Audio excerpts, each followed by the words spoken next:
Buenas noches y bienvenidos a una nueva entrega de este Uruguay Elige. ¿Cómo estás, Deli? Buenas noches. ¿Cómo estás, Roberto? El Muy saludo bien, para ti suerte. y para toda la gente en casa. Un placer, es la última entrega antes de las elecciones internas que son el próximo domingo. Es el largo periplo que arrancan los uruguayos de elecciones. Hemos tenido programas de diversos temas. Diversos, de trabajo, seguridad, la reforma educativa, la reforma de la seguridad social que también estará en las próximas elecciones. Seguridad ciudadana, pero hoy vamos por otro lado, Deli. Y ya estamos a días también. Exactamente, estamos a días nada más. Era importante entonces, lo entendimos así con la producción de BTV Noticias, de hacer un análisis, una noche de análisis con especialistas, con politólogos y sociólogos para ver, bueno, qué nos depara de acá este próximo domingo y ver un poquito las preferencias de la gente, por dónde pueden ir, vamos a ver qué pasa. Las últimas encuestas también. También, ¿no? exactamente. Bueno, y también abrimos el juego en casa como siempre lo hacemos. Bien. Tenemos una encuesta a través de la red social X. Si ustedes van a ir a votar el domingo, tenemos sí, no y todavía no decidí, ¿no? Es una de las encuestas que también están ahí, que la iremos compartiendo a lo largo de este Uruguay Elige. Exactamente, y nosotros tenemos entonces ahora, testimoniar las palabras de algunos de los precandidatos, por lo menos de los partidos donde sí hay competencia interna. Vamos entonces con ese trabajo hecho por la producción de BTV Noticias y ya venimos. No somos ni expectativa, ni esperanza, ni ilusión. Somos gestión y somos resultado. Queremos ganar la elección porque queremos transformar la realidad, incidir sobre la realidad para cambiarla. ¿Qué pasa con si gana el Frente Amplio? Bueno, va a haber más impuestos, van a impulsar un plebiscito de la seguridad social que se va a votar y van a tener que tomar definición con las elecciones, que volvemos al modelo casi en Uruguay económicamente kirchnerista. ¿Qué reforma va a hacer? No sé si voy a hacer una reforma. Capaz que hay que hacer la revolución de las cosas simples. Hoy no vamos a plantear que los gurises vuelvan a la escuela. Hoy no vamos a plantear que la extensión del tiempo pedagógico, como podamos. Es lo que hay que hacer. Hoy no vamos a plantear el protagonismo de los docentes en la dirección de la educación. Hoy no vamos a plantear transformar el Sistema Nacional Integrado de Salud. Nosotros decidimos hacer una campaña de propuestas, generar 15.000 puestos de trabajo para jóvenes en el primer año de gobierno. Hay dos caminos posibles en este año de decisión. Un camino progresista y un camino de continuar el retroceso, un camino conservador. En nuestro próximo gobierno le vamos a destinar el 6% del PBI a la educación y el 1% del PBI a la ciencia. Algo hay que hacer. Y no es el algo por un tema de seguridad, es algo con el narcotráfico. De alguna manera tenemos que enfrentarlo. Y yo quiero confiar que vamos a poder estar espalda con espalda defendiendo los derechos humanos de los ciudadanos uruguayos que han quedado atrapados en el fuego cruzado. Los cambios generan resistencia, ¿no? Es la lógica de esto. Los procesos de renovación generan resistencia. Le pasó a Noboa en Ecuador, a Santi Peña en Paraguay. Es normal que así sea. Y me parece que, bueno, en algún punto lo que tenemos que cuidar es la unidad, pero sobre todo la parte personal, ¿no? Yo con los compañeros de partido no tengo ninguna diferencias personales, ninguna. He bregado por la unidad del partido desde el 7 de noviembre, que lanzamos este proyecto político. Pero sí quiero decirles con claridad que cuando tenemos visiones distintas respecto de los proyectos políticos que estamos construyendo, está bueno que se expliciten, está bueno que se digan, y eso no es agraviar. La seguridad es lo primero que marcan en general. Después otra cosa que se marca es el costo de vida. El costo de vida también lo marcan mucho los ciudadanos de los distintos lugares. Hay distintos énfasis, por ejemplo en Montevideo, cuando recorremos los barrios, es una constante el tema de la seguridad. Estamos trabajando para lograr ese impacto en mejorar las cosas que nos pide el país: seguridad, trabajo, oportunidades, sueños. Mi aspiración personal es que el mismo día de la elección esté proclamada la fórmula. Ya hemos acordado que el que gana, gana en el Partido Colorado.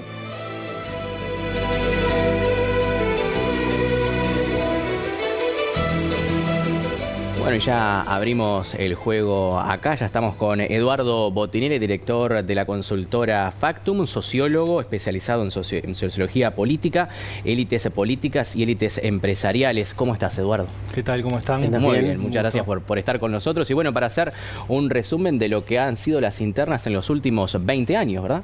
Bueno, sí, son 20 años de evolución, es decir, la primera instancia fue en el año 99. recordamos, esto ya lo hemos dicho muchas veces, es de voto voluntario, es decir, la concurrencia es voluntaria, y el primer dato en realidad que tenemos es ver cuánta gente ha ido a votar desde el 99, la primera instancia electoral, hasta la última en el año 2019.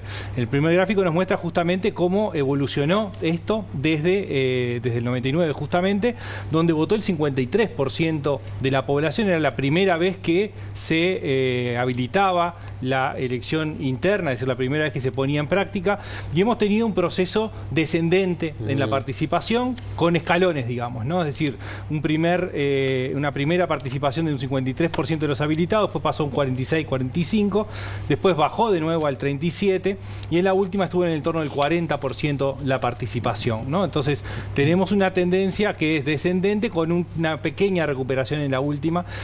Que claro, cuando nosotros miramos estas 5 elecciones, fueron 5 elecciones totalmente distintas, y podemos ver incluso cuántos votos tuvo cada uno de los partidos en cada una de esas instancias, y cada una de estas instancias tuvo ofertas electorales distintas y momentos políticos distintos, ¿no? Era el 99, termina con un triunfo del Partido Colorado, el 2004 el primer triunfo del Frente Amplio, después empieza a haber una competencia interna dentro del Frente Amplio, es decir, el Partido Nacional con primero la calle Herrera Larrañaga, después... Esa fue una interna fuerte, Sí, sin duda. Levantó muchísimo el porcentaje del Partido Nacional. Ahí vemos la cantidad de votos o de votantes que tuvo cada una de las internas en cada una de las elecciones. Entonces, la línea roja es el Partido Colorado, que parte de casi 500.000 votos, 480.000 votos en el año 99, y luego viene el descenso en la participación, que después se termina ratificando en la elección nacional, ¿no? Donde ha estado oscilando entre 160.000 votos en 2004, 130, 140 en las dos siguientes, y la última tuvo un crecimiento en la participación, donde después analizaremos en los próximos bloques un poco los distintos fenómenos que se han dado. Quizás también ahí en uno de los fenómenos donde vemos ahí en la primera baja entre el año 1999 y el 2004, podemos hacer como énfasis también en lo que fue la crisis, quizás. Claro, es la crisis económica, es el descenso del Partido Colorado, y además en esa crisis del Partido Colorado termina yendo con una candidatura única de Guillermo Stirling, es decir, hay un combo de cuestiones que hacen a lo que fue esa participación. La línea amarilla es el Frente Amplio. El Frente Amplio, que muestra que ha oscilado entre 400 y 450.000 votos en las 3 primeras elecciones que estamos viendo. Es decir, bueno, en el 99, cuando termina después ratificando en la primera vuelta la posibilidad de ir al balotaje, es decir, cuando se instalaba por primera vez el balotaje. 2004 no tuvo elección interna, pero era la movilización ante la expectativa de que el Frente Amplio fuera gobierno. Efervescencia, mucha efervescencia. ¿No? Sin dudas. Y después aparece lo que es la interna entre Mujica y Astori. Bueno, después de esa instancia, donde llegó a 440.000 votos, tiene un descenso hacia el año 2014, donde estuvo Tabaré Vázquez con Constanza Moreira, y ahí tuvo un descenso de 440.000 a 300.000 votos. Y en la última, un descenso nuevamente a 260.000, con una interna más competitiva, pero que de alguna forma ya veníamos viendo todo un proceso de desgaste del Frente Amplio, la participación, y que termina dándose en la elección nacional. Claro, y si lo vemos por partido, por ejemplo, ¿cómo le fue al Frente Amplio? Bueno, ahí lo que vemos es que cómo se distribuyen los votos en el territorio, ¿no? Es decir, dentro del Frente Amplio, cómo es la participación en términos territoriales en la elección interna, cómo fue la última, 2019, ¿no? Bueno, ¿qué tenemos? Que en la última elección interna casi la mitad de los votos fueron en Montevideo, y un 15% en Canelones, es decir, el conjunto de Montevideo y Canelones representaron las 2/3 partes en números gruesos del total de quienes participaron en la interna del Frente Amplio, y el 36% en el interior, ¿no? Es decir, claramente aparece en lo que fue 2019 una participación mucho mayor en Montevideo y Canelones para el Frente Amplio que lo que fue el interior, es decir, la cantidad de personas que concurrieron a votar y votaron al Frente Amplio. Vamos a ver el contraste, que es el Partido Nacional, ¿no? El otro gráfico muestra cómo es esta misma distribución de los votos en el territorio dentro de las internas del Partido Nacional. Y lo que tenemos es casi que un espejo, digamos, ¿no? Es decir, las 2/3 partes, es un poco menos, pero básicamente son votos en el interior, el 25% en Montevideo, y tiene un 13-14% en Canelones, ¿no? Entonces, lo que vemos es que los perfiles en términos geográficos de los votantes del Frente Amplio están mucho más concentrados en Montevideo y Canelones, mientras que los votantes del Partido Nacional más concentrados en el interior del país. Es como una herencia del Frente Amplio del Partido Colorado. Esta dualidad Partido Nacional, Frente Amplio, en otro momento fue Partido Nacional y Partido Colorado, un partido más urbano y otro más del campo o del medio rural. Sí, claro. Se mantiene. Y viene con toda la construcción del Frente Amplio desde el 71 en adelante, con una fuerte impronta de su presencia en Montevideo. De hecho, llega a la Intendencia de Montevideo mucho antes de llegar a la Presidencia de la República, ¿no? ¿Qué sucede con el Partido Colorado? Bueno, y el Partido Colorado está en medio camino entre el Frente Amplio y el Partido Nacional.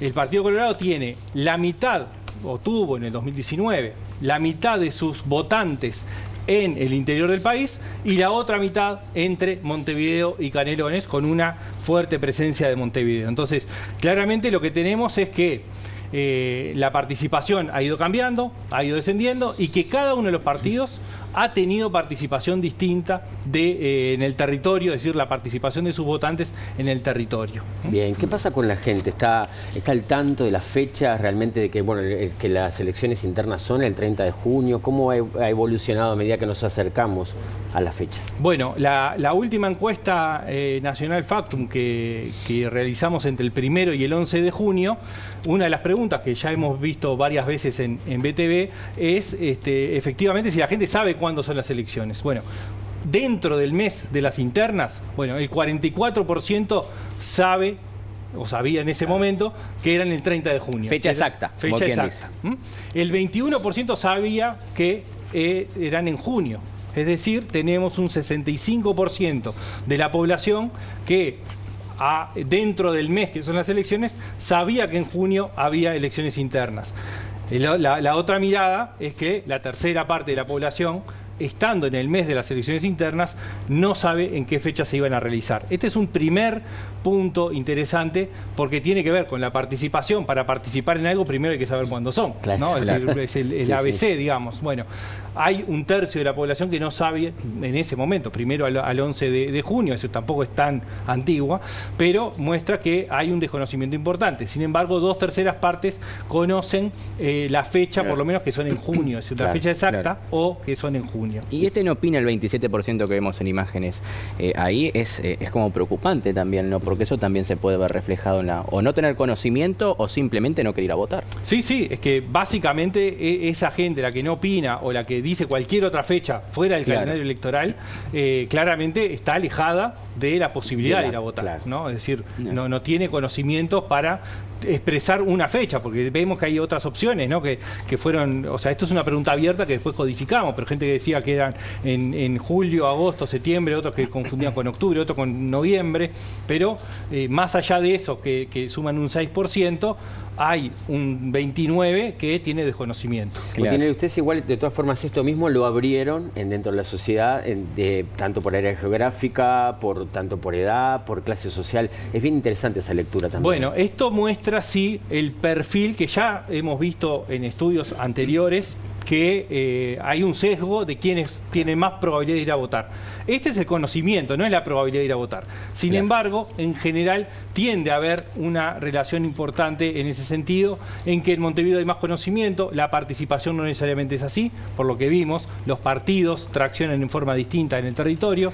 Hay sí un sesgo etario, a medida que aumenta la edad, hay mayor conocimiento y también hay más participación electoral, y también hay un sesgo de clase, es decir, bueno, a medida que hay una clase más alta que está correlacionado en parte con el nivel educativo, bueno, hay mayor grado de conocimiento. Entonces, lo que tenemos claramente es que a mayor edad, mayor conocimiento, a mayor clase social, mayor conocimiento de cuándo son las elecciones internas, y también esto sabemos que tiene que ver con la participación, es decir, la gente más politizada, de mayor nivel educativo, de mayor clase social y mayor edad, tiende a votar proporcionalmente más que los otros perfiles sociales. Ahora, ¿qué núcleo duro también los jóvenes, ¿no? Porque cómo es un desafío para los partidos políticos de llegar a ese núcleo de los jóvenes para convencerlos, ¿no? Para que se asesoren. Sin dudas, a ver, para que la política entre en su interés dentro del montón de estímulos que existen, para que la participación sea un valor, digamos, a considerar, para generar interés en la agenda mediática que se produce en torno a la política y para participar, ¿no? Es decir, son los desafíos importantes que tienen los partidos, sin dudas. ¿Qué pasa con los comparativos? Depende del primer bimestre, segundo bimestre, eso también va cambiando. Eso lo que vemos es cómo ha evolucionado el conocimiento de la fecha de las elecciones a medida que nos acercamos. Y obviamente, o razonablemente, ha ido aumentando fuertemente bimestre a bimestre. Es decir, teníamos cuando arrancó el año, en febrero, un 20% que sabía que en junio había elecciones internas. O que las elecciones internas eran en junio. En el segundo bimestre pasamos al 40%. Y ahora, en el tercer bimestre, ya en junio, pasamos al 65%. Es decir, a medida que nos acercamos a la fecha, claramente fue aumentando el nivel de conocimiento de la fecha de las internas, siempre teniendo esa cuestión de que efectivamente, más allá de que ha ido aumentando, tenemos un nivel de desconocimiento importante, teniendo en cuenta que estamos en el mismo mes en que se realizaron. Y si comparamos con el 2019, las elecciones internas. Bien, ahí lo que tenemos es que tenemos una variación del grado de conocimiento que aumenta levemente con respecto a 2019. Hay 5 puntos más de personas que declaran conocer la fecha de la elección interna que lo que teníamos 5 años atrás.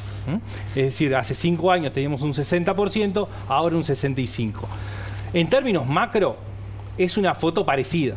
Es decir, no, si bien hay 5 puntos más, no es un cambio drástico en términos de el movimiento que podemos tener en una encuesta, que además tiene su margen de error.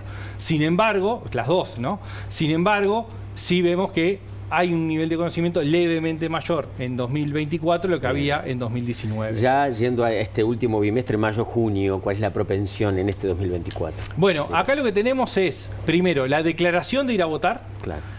Después, quienes dicen que seguro van a ir a votar, y después el cruce que hacemos entre quienes dicen que seguro van a ir a votar y conocen la fecha, ¿no? Bueno. Ahí lo que tenemos en el siguiente gráfico justamente muestra esa especie de pirámide invertida o de embudo, donde tenemos que hay un 76% de la población que dice que probablemente o seguramente vaya a votar. Esto ya sabemos que no se ha dado nunca. Hay un 57% que dice seguro voy a ir a votar. Ya sabemos también, por las experiencias previas, que hay una sobredeclaración de las personas en concurrir a ir a votar. Sobre todo se da en los votantes del Frente Amplio. Esto también ha sido una constante a lo largo de las 5 instancias electorales que hemos tenido en elecciones internas. Ahora, cuando cruzamos quienes dicen que seguro van a ir a votar con el conocimiento de la fecha, lo que tenemos es que hay un 42% que dice que seguro va a ir a votar y además sabe que son en junio las elecciones internas. Es decir, a medida que vamos reduciendo, vamos generando un número, digamos, de personas que parecen más proclives a ser las que efectivamente vayan a votar. ¿Y qué pasa en este mismo tema comparando el 2019, las últimas internas? Bueno, y ahí lo que tenemos es justamente una foto, de nuevo, muy parecida a la que teníamos 5 años atrás. Si nosotros miramos lo que sucedía hace 5 años atrás, teníamos un 74% de personas que decían que iban a ir a votar seguro probable, ahora es un 76%. Teníamos un 58% que decía seguro va a ir a votar, ahora tenemos un 57%. Y cuando cruzábamos seguro va a ir a votar con el conocimiento de la fecha, nos da un 39% y ahora da un 42%. Es decir, la foto es muy parecida, la que tenemos en cuanto al conocimiento y la propensión a ir a votar, que la que teníamos 5 años atrás. Bien, Eduardo, te invitamos a quedarte porque vamos a una pausa. Deli, nos quedamos. Nosotros ya venimos con invitados que van a enriquecer esta mesa. Vamos a seguir analizando estos números y mucho más. Vamos a la pausa.